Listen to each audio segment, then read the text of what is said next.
Okay, so taking a look at single slit diffraction, I wanted to clarify a couple of things. First of all, where does the diffraction come from? So we could take a look right here, and I'm going to use an arrow this time just to kind of point to some things. So we can see that with a single slit, we would totally expect a large blob right here because that plane wave would just travel through like this. And we would even expect a little bit of, continuation beyond the slit because of some diffraction that light would have, and it would end up diffracting this way. Well, it's because of the diffraction that happens here and the diffraction that happens here that we end up with the interference of those waves. But to take a look at it, we could look at Huygens' principle that says there's an infinite number of little tiny points right here, and we can see that at a distance of d over 2 away, these two will actually interfere with one another destructively. So setting up our equation, we should be able to see something true about path difference.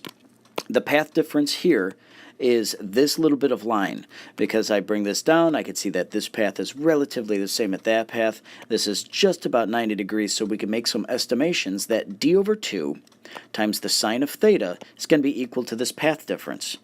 And we could go and see that in our equation, this d over 2 sine theta is equal to the destructive interference that happens right over here. That's a destructive. So let's look at that equation.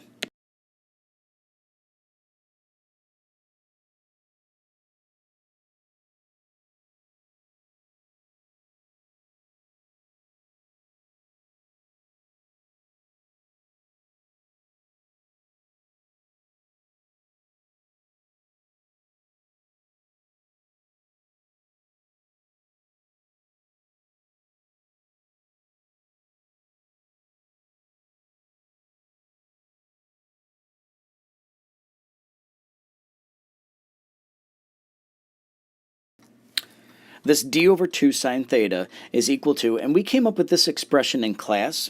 The thing about this expression is that it truly only indicates what's going to happen at the first dark point, and it works well, and it looks like it would work for the second and the third and the fourth, but it ends up only being true for the first one. And so I wanted to say at the first point, if I put a number 1 in there, we end up seeing minus 1/2, and then it's times lambda, so we end up with the equation simplifying to d over 2 times the sine of theta is equal to lambda over 2. Now I could further simplify this and say, well, does that mean that I could get rid of these 2's here and end up with d sine theta is equal to lambda? And in fact, I can. This indicates to me that at the first dark point, we end up with d sine theta is equal to m lambda, where m is equal to 1.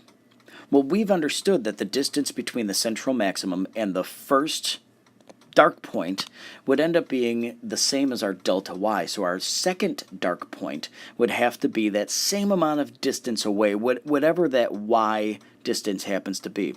As a matter of fact, if we continue with our previous equation where we ended up having that d over 2 times the sine of theta is equal to, and then we did m minus 1/2 times lambda, we end up skipping one that's in between there because we have a full number that is indicated right here, and then just a half right there. And so we end up not quite getting all of where those dark points happen to be.